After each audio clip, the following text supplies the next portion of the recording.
எல்லா அருட்தந்தையருக்கும் ஒரே மாதிரியான மறைவுரை வராது அல்லவா? ஒவ்வொருவருக்கும் தூயாவி ஒரு தூண்டுதலை கொடுத்து நீ இதை பார், அதை பார், இந்த பாயிண்ட் எடு, இந்த பாயிண்ட் எடுன்னு சொல்லி கொடுக்கும் பொழுது அவர்களுக்கு அது குறித்த அந்த மேற்கோள்கள் கிடைக்கும். அதை தான் தயாரித்து கொண்டு வந்து மறைவுரை கொடுப்பார்கள். எனவே நாம் தூய ஆவியானவரிடம் நம்மையே சரணடைய செய்து, சரண்டர்னு சொல்றோம் ஆங்கிலத்தில். அதாவது சரண்டர் அப்படின்னா அவரிடத்துல நம்ம கையை ஒப்படைக்கிறது போல.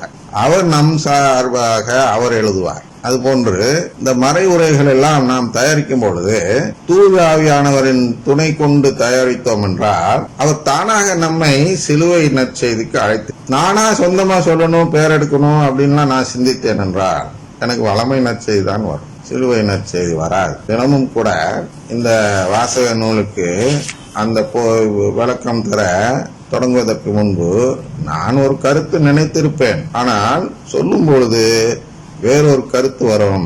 அந்த கருத்தை வைத்தான் நானே சில விஷயங்கள் தெரிந்து கொள்வேன். எப்படி என்றால் தூய ஆவியானவர் நம்மை அது போன்ற ஒரு வழிநடத்துதலில் அழைத்து செல்வார். அது போன்றுதான் நானும் நம்புகிறேன். இன்றைய பங்கு தந்தை அவர்களும் ஏதோ இந்த மறைவுரை தயாரித்த நேரத்தில் தூய ஆவியானவரிடம் தன்னை ஒப்படைத்திருக்க வேண்டும். அந்த தூய ஆவியானவர் வழி நடத்துதல் தான் அந்த பின்பாதி. முன்பாதி ஒரு ஏற்கனவே இந்த குறித்து சொல்லிக் வந்த கருத்துக்கள் கீழே விழுந்த ரெக்கார்டு போல.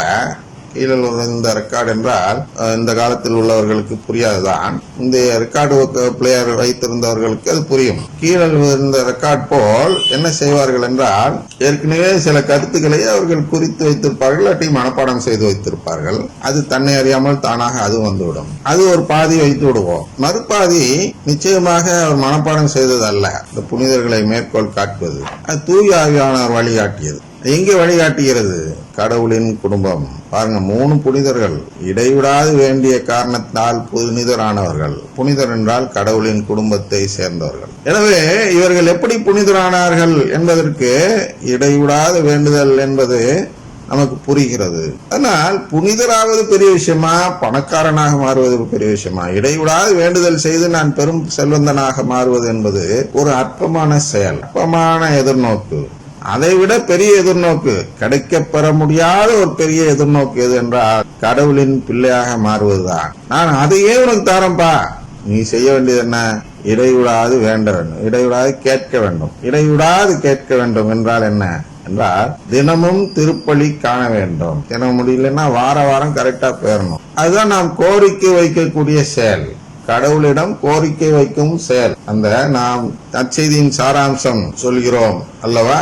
என்ன அந்த சாராம்சம்? ஒருத்தர் சொல்லுங்க. அங்கிருந்து நாம் எல்லாம் இப்பொழுது கடவுளுடைய தற்காலிக பிள்ளைகளாக வாழும் பொழுது யாரெல்லாம் நிரந்தரமாக கடவுளுடைய பிள்ளைகளாக மாற வேண்டும் என்று விரும்புகிறார்களோ அவர்களெல்லாம் நற்கருணை ஆண்டவரை நம்பி அவரோடு உடன்படிக்கை செய்து கொண்டார். அவர்களெல்லாம் கடவுளுடைய நிரந்தரமான தத்து பிள்ளைகளாக மாறிக்கொள்ள கோரிக்கை வைத்தவர்களாக கருதப்படுவார்கள். இந்த கோரிக்கையின் அடிப்படையில் ஒவ்வொருவரும் தீர்ப்பிடப்பட்டு, அதாவது இந்த கோரிக்கை உண்மையான கோரிக்கையா என்று தீர்ப்பிடப்பட்டு கடவுளின் தத்து பிள்ளைகளாக கடவுளால் தத்தெடுக்கப்படுவார்கள். சரியா? அந்த கோரிக்கையின் அடிப்படையில் தீர்ப்பிடப்பட்டு, இந்த கோரிக்கை நாம் அவருடைய தத்து பிள்ளைகளாக மாற வேண்டும் என்று அவரோடு செய்து கொண்ட ஒப்பந்தத்தின் மூலமாக, அதாவது உடன்படிக்கை மூலமாக செய்து கொண்ட கோரிக்கை. இந்த கோரிக்கையை தினமும் நான் வைத்துக் கொண்டிருப்பதுதான் அன்றாட திருப்பலி. தினமும் ஒருவர் திருப்பலி காணும் பொழுது அவன் பெரும் பாவியாக இருந்தால் கூட, அதான் இங்க சொல்ல வர்றார், பாவியா தான் இருப்பான். யார் வேணாலும் பாருங்க, இந்த டெய்லி திருப்பலி போறாங்க பாருங்க, அதுல நம்பிக்கை இல்லாமல் போகக்கூடியவர்கள் இருப்பார்கள். அவர்கள் கூட எடுத்துக்கொள்ளலாம். நம்பிக்கை இல்லாமல் என்றால் இந்த அருங்குடை இயக்க போன்றவர்கள் அல்ல, இந்த வியாபாரி போன்றவர்கள். அவர்கள் வியாபாரம் சிறக்க வேண்டும் என்று டெய்லி அன்றாட திருப்பலிக்கு போகிறார்கள்.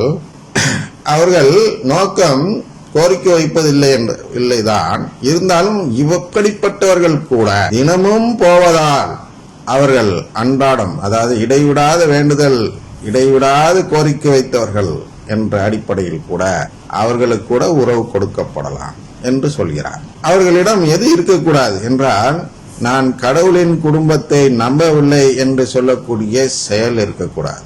கடவுளின் குடும்பத்தை நம்பவில்லை என்று சொல்லக்கூடிய செயல் இல்லாமல் கடவுளின் குடும்பம் இருப்பதே தெரியாமல் ஒருவர் போகும்பொழுது அது ஒரு குறையாக அவர் பார்ப்பதில்லை. கடவுளின் குடும்பம் இருப்பது தெரியாமல் செயல்படுகிறவர்கள் அநேக கத்தோலிக்கர்கள் இருக்கிறார்கள். ஆனால் இவர்களில் ஒரு பாதி என்ன செய்கிறார்கள், பெரும்பாதி என்ன செய்கிறார்கள் என்றால், கடவுளின் குடும்பம் இல்லை என்று சொல்லக்கூடிய ஒரு இயக்கத்தில் சேர்ந்து விடுகிறார்கள். அது எந்த இயக்கம்? அதுதான் அருங்கொடை இயக்கம். இவர்கள் எப்பொழுது சேர்கிறார்கள்? அந்த அருங்கொடை இயக்கத்தின் ஜெபத்தை சொல்லும்போது. எப்பொழுது அந்த அருங்கொடை இயக்கம் ஜெபம் சொல்லப்படுகிறது? அந்த அருங்கொடை இயக்கத்தின் பாடல் பாடும் பொழுது, நாமும் அதில் கூட சேர்ந்து பாடும் பொழுது நாம் அந்த அருங்கொடை இயக்கத்தில் சேர்ந்து விடுகிறோம். இது எங்கேயோ இன்னொரு இடத்துல காம்பவுண்ட்ல இருக்கு, தேடி போக வேண்டும், பெத்சைதாவை தேடி போவது போல் தேடி போக வேண்டும் என்று இல்லை. அது நம்மிடத்திலேயே ஒரு நொடி பொழுதிலேயே நம்மை நம்பிக்கை இல்லாதவரை மாற்றிவிடும். அந்த ஒரே பாட்டு, ஒரே ஒரு கோரிக்கை மாறிவிடும். ஒரே ஒரு செயல் நம் கோரிக்கையை மாற்றி வைத்துவிடும். இடைவிடாது கேட்டுக்கொண்டிருக்கும் போது திடீரென்று வேண்டாம் என்று கேட்டுவிட்டீர்கள் என்றால் எப்படி கொடுப்பார்? அது போன்ற செயல் செய்பவர்கள் தான் அருங்கொடை இயக்கத்தினர். தினமும் கேட்டுக்கொண்டே இருக்கிறது ஒரு பொருள். திடீர்னு ஒரு நாள் வந்து இவனால் கொடுக்கல, அதனால எனக்கு வேண்டாம், இது வேண்டாம், இந்த பொருள் எனக்கு வேண்டாம் என்று அவர் கூறுவார் என்றால், அப்ப வந்து என்ன செய்வார்? கொடுக்க வந்தவரும் தான் வேண்டான்னு சொல்லிட்டானேன்னு சொல்லிட்டு திருப்பி போய்விடுவார். அது போன்றதுதான் அருங்கொடை இயக்க பாடல்கள். நாம் கடவுளின் குடும்பத்தில் உறவு கேட்டுக்கொண்டு இருக்கிறோம். அந்த நேரத்தில் ஏதாவது ஒரு நாள் திடீரென்று இந்த உறவு வேண்டாம் என்று சொல்லிவிடுவோம் என்றால் கடவுள் அதை தான் பார்ப்பார். என்ன திடீர்னு வேண்டான்னு சொல்றான், நான் கொடுக்கலான்னு முடிவு எடுத்திருக்கிறேன், இவன் வேண்டான்னு சொல்றானே அப்படின்னு பார்ப்பது போன்ற ஒரு நிலை வந்துவிடுகிறது. அதனால் கடவுளின் குடும்பம் இருக்கிறது தெரியாத நிலை இருந்தாலும் நாம் எந்த நிலைக்கு போகக்கூடாது என்றால், கடவுள் குடும்பம் வேண்டாம் என்று சொல்லக்கூடிய நிலைக்கு போகக்கூடாது. அந்த வேண்டாம் என்று சொல்லக்கூடிய செயல்தான் அருங்கொடை இயக்க பாடல்களை பாடும் செயல். ஏனென்றால் அந்த இயக்கமே யாருக்கு என்றால், கடவுளின் குடும்பத்தை நம்பாத கத்தோலிக்கர்களுக்கு என்று இருக்கக்கூடிய இயக்கம். ஏனென்றால் இந்த கடவுளின் குடும்பத்தை நம்பாதவர்கள் தான் இந்த அடையாளங்கள் போன்ற அற்பமான செயல்களை நோக்கி, அதெல்லாம் சிற்றின்பத்தை சேர்ந்தவை. மண்ணுலக இச்சைகளை பூர்த்தி செய்வதெல்லாம் சிற்றின்பம். விண்ணக தேவைகளை பூர்த்தி செய்வதுதான் நம்முடைய திருச்சபையின் கோட்பாடுபடி பேரின்பம்.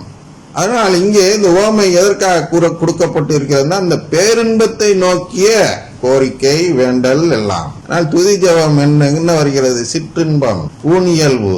இவைதான் அந்த துதி ஜெபம் நமக்கு சுட்டி காட்டுகிறத தவிர கடவுளின் உறவை துதி ஜெபத்தில் பார்க்க முடியாது. அப்படியே துதியில் அதை சேர்த்து சொன்னாலும் அது கோரிக்கையாக மாறாது. என்றால் அவரது கடவுளின் செயல்முறைக்கு தங்களை உட்படுத்தாத ஒரு நிலைக்கு போய்விடுவார்கள். ரோமர் 10 பார்க்கிறோம். கடவுளின் செயல்முறை என்பது 2 தான் இருக்கிறது. இதை நோக்கிய பேரின்பத்தை நோக்கிய கடவுளின் செயல்முறை என்பது ஒன்று, முதலில் ஒரே ஒரு வழிபாடு தான் நம்மிடம் இருக்கிறது என்றால் அது திருப்பலி மட்டும்தான். திரு வழிபாடு ஒன்றுதான் நமக்கு வழிபாடு என்பது. மற்றெல்லாம் பக்தி முயற்சிகள். அந்த பக்தி முயற்சிகளில் எதெல்லாம் இறந்தவர்களுக்காக, முதல்ல வந்து உறவு பார்த்து விட்டோம். 2 விஷயங்கள் நம்மளுக்கு கிடைக்காத விஷயம் என்று சொல்கிறோம் அல்லவா? ஒன்று கடவுளின் உறவு, எனக்கு கிடைக்கக்கூடிய கடவுளின் உறவு என்பது கிடைக்காத ஒரு அரிதான விஷயம். இந்த இடைவிடாத வேண்டுதலினால் கிடைக்கும் என்பது முதல் கிடைக்காத பொருள். 2வது பொருள் எதென்றால், இறந்து போன ஆன்மாக்களுக்கு மீட்பை பெற்று தரக்கூடிய ஒரு வேண்டுதல். இறந்து போன ஆன்மாக்களுக்கு மீட்பை நாம் இங்கிருந்து விண்ணகத்தில் இருப்பவர்களுக்கு எந்த விதத்திலாவது உதவ முடியுமா? இதுவும் உதவ முடியாத ஒரு விஷயம், சாத்தியக்கூறே இல்லாத ஒரு விஷயம்.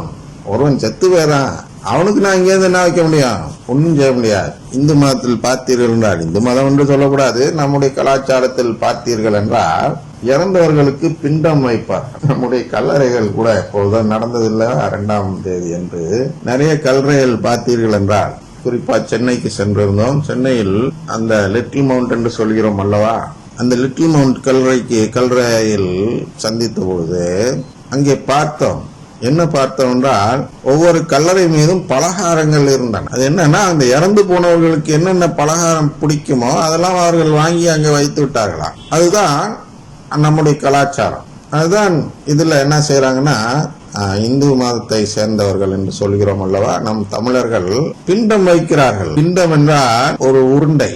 சினிமா எல்லாம் பார்த்துருப்பீங்க, அந்த கொண்டு போய் ஆற்றுல அப்படி கரைச்சு விடுவார் ஒரு உருண்டைய. சோறு, எள்ளு, நன்மா அதில் சேர்த்திருப்பார்கள். இறந்தவர்களுக்கு இதுதான் பிடிக்கும்னு சொல்லி அவங்களுக்கு உணவு கொடுக்கறதா சொல்லி அமாவாசைக்கு அவர்கள் தலைமகன் என்று ஒரு பிரச்சனை இருக்கும், யார் செய்ய வேண்டும் என்றாவது.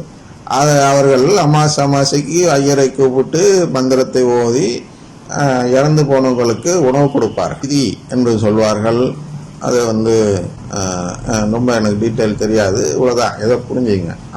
அமாவாசை நமக்கு எல்லாம் கல்லறை திருநாள் இருப்பது போல் அவர்களுக்கு ஒவ்வொரு அமாவாசையும் இறந்து போனவங்களுக்கு திதி கொடுக்கும் நாள் அப்படின்னு வச்சுக்க. வருஷத்துக்கு அந்த இறந்த நாள் அன்றும் வைப்பார்கள், ஒவ்வொரு அமாவாசையிலையும் தலைமகன் வைப்பார்.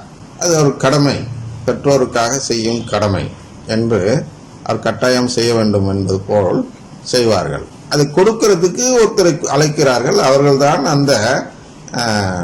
அந்த பிராமண குருக்கள்லாம் யார் வருகிறார், சாமியார் என்று பூசாரி என்று ஒருவர் வருவார். அந்த பின்னம் கொடுக்கறதுக்குன்னு ஒரு குரூப் இருப்பாங்க, அதெல்லாம் ரொம்ப டீட்டெயில் எனக்கு தெரியாது.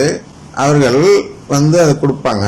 அப்புறம் அது சாப்பிட்றதுக்குன்னு ஒருத்தவங்க இருப்பாங்க, அதுக்கு ஏதோ பேர் சொல்லுவார்கள். அவங்க குட்டா இருப்பாங்க அந்த சாமியார். அப்படி பரண்ட தோல் வைப்பார்கள், அதில் இலையில பரண்ட தோயில இது பண்ணிட்டு அப்படி சாப்பிடுவாங்கன்னா அப்படியே மலையா சோறு உள்ளர போகும். அப்ப இந்த சோறு பரிமாறுறவங்களுக்கு அதுல ஒரு திருப்தி. என்ன திருப்தி என்றால், அந்த மூதாதையர் அவர் அந்த இதுவர் வழியாக அமர்ந்து அவ்வளவு சாப்பிடுறாரு, பசியை ஆத்தி கொள்கிறார். ஆனா நம்முடைய பெற்றோருக்கு அதை போடுகிறோம் என்ற அந்த திருப்தியில் அவர்களை கூப்பிட்டு அழைப்பார்கள். நல்ல பேரு, திடீர்னு வாயில வரமாட்டேன். அந்த ஐயர்களை அழைத்து அவர்களுக்கு பரிமாறுவார்கள். அவர்கள் நெய்யை நிறைய ஊத்தி பருப்பை போட்டு அந்த பரண்டை தொழில் வச்சாலும் அவ்வளவு நெய் இருந்தாலும் தகட்டாம அது பாட்டு உள்ளார இறங்கிட்டு இருக்கும், பஷ்பமாகிட்டே இருக்கும். அது போன்று ஒவ்வொருவரும் நம் மூதாதையருக்கு ஏதாவது செய்ய வேண்டும் என்று நினைத்து செய்கிறோம். அதுல கடவுளின் குடும்பத்தை சேர்ந்தவர்கள் என்ன செய்ய வேண்டும் என்றால், இந்த இறந்து போனவர்களுக்கு கிண்ணம் வைப்பதற்கு பதிலாக நற்கருணை ஆண்டவரை கொடுக்க வேண்டும். அப்படின்னு என்ன, அவர்களை கடவுளோடு ஒரு உடன்படிக்கை செய்ய வைத்து கடவுளிடம் கோரிக்கை வைக்க அவர்களுக்கு உதவ வேண்டும். அதற்கு தேவையான செயலை தான் இறந்தவருக்கான ஜெபம் என்ற ஒரு ஜெபத்தின் மூலமாக நாம் செய்து கொடுக்கிறோம். அதுதான் என்ன என்று பார்த்தால் ஜெபமாலை, குறிப்பாக தினமும் சொல்லப்பட வேண்டிய குடும்ப ஜெபமாலை. இது ரெண்டும் தான் நாம் அன்றாட இறைவேண்டல் என்று பார்க்கிறோம். இடைவிடாத இறைவேண்டல், இடைவிடாது செய்யப்பட வேண்டிய இறைவேண்டல். மற்ற ரூபா காசு கொடு, எனக்கு குணப்படுத்து, சாப்பாடு கொடு, அப்புறம் என்னத்துக்கெல்லாம் படிப்பு கொடு, இதெல்லாம் வேண்டுகிறார்கள். நல்லா இந்த கேம்ல ஜெயிக்கணும், அதெல்லாம் வேண்டுங்க. அதெல்லாம் அற்பமான விஷயங்கள். எது பெரிய விஷயம் என்றால் உறவு. நமக்கு உறவு, அதுபோல் நமக்கு எப்படி உறவு கிடைக்க வேண்டும் என்று நினைக்கிறோமோ அதுபோன்று பிறருக்கும் உறவு கிடைக்க வேண்டும் என்று இறந்தோருக்காக வேண்டுதல். அதான் பிற ஸ்நேகம். முதல்ல நமக்கு உறவுங்கிறது கடவுளிடம் நாம் கொண்டிருக்கும் அன்பு. இந்த அன்பு எனக்கு கடவுளிடம் இருந்து கிடைக்க வேண்டும் என்று நான் எப்படி எதிர்பார்க்கிறேனோ அது போன்று மற்றவர்களுக்கும் கிடைக்க நான் உதவ வேண்டும். இதற்கு பேர் தான் பிறர் ஸ்நேகம். உன்னை நீ நேசிப்பது போல் உனக்கு அடுத்திருப்பவனையும் நேசிப்பாயாக என்று சொல்கிறார் அல்லவா, அந்த அன்பு. இதுதான் இடைவிடாத இறைவேண்டல். அதனால் இதை படிக்கும் பொழுது அந்த நோக்கத்தில் படித்து பார்ப்போம். எந்த நோக்கத்தில் படித்து பார்ப்போம் என்றால், யார் இந்த இறைவேண்டல் செய்ய வேண்டும், இந்த இறைவேண்டல் செய்பவரை எப்படி கடவுள் பார்ப்போம். லூக்கா எழுதிய நற்செய்தி 18வது அதிகாரம் 1-8 வரை உள்ள இடங்களில் அவர் சொல்கிறார், மனம் தளராமல் எப்பொழுதும் இறைவனிடம் மன்றாட வேண்டும் என்பதற்கு இயேசு ஒரு உவமை சொன்னார். மனம் தளராமல், மனம் தளர்ந்து போகிறது என்றால் இது எங்க கிடைக்கும், நம்ம இவ்வளவு பெரிய விஷயத்தை ஆசைப்படுகிறோமே, இது எங்கேயும் கொடுப்பாரா என்று நாம் யோசிக்கும் பொழுது அங்கு மனம் தளரக்கூடியவர்களாக மாறிவிடுகிறோம். அதனால் என்ன சொல்றார், மனம் தளராதீர்கள், உங்களுக்கு கிடைக்கும், நீ நம்பு, கடவுளின் குடும்பத்தில் உறவு கிடைக்கும். அதுபோன்று நீ இறந்து போனவர்களுக்கு வேண்டினால் அவர்களுக்கும் அந்த உறவு கிடைக்கும். இது கிடைக்காது என்று யாராவது உன்னிடம் உள்ள நம்பிக்கை எடுப்பார்கள் என்றால் அப்போது நீங்கள் மனம் தளரக்கூடாது. அதான் மனம் தளராமல் எப்பொழுதும் இறைவனிடம் மன்றாட வேண்டும். என்ன மன்றாடுவது என்றால், கிடைக்காத ஒரு பொருளுக்காக தான் மன்றாடுவோம். கிடைக்காத பொருள், கிடைக்கக்கூடிய பொருளுக்கு யாரும் மன்றாட மாட்டார்கள், சும்மா கேட்பாங்க, அவ்வளவுதான்.